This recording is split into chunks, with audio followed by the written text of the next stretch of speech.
alla sera al bar con gli amici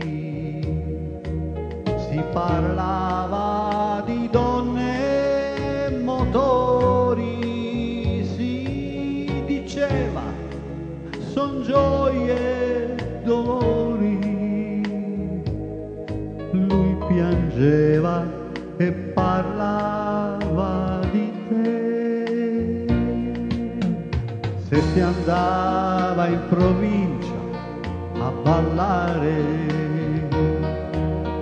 si cercava di averle più belle. Lui restava a guardare le stelle, sospirava e parlava di te. Alle carte era un vero campione, lo chiamavano il ras del quartiere, ma una sera giocando a scopone perse un punto parlando di te.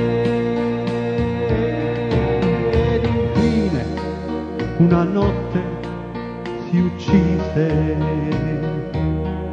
per la gran confusione mentale. Fu un peccato perché era speciale, proprio come parlava di te.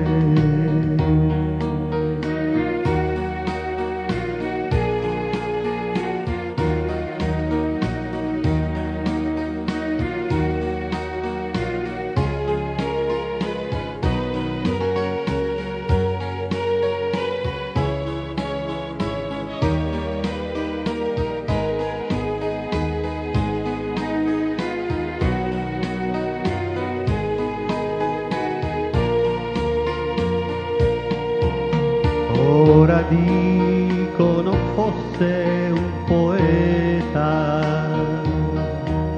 che sapesse parlare d'amore. Cosa importa se in fondo uno muore e non può più parlare di te?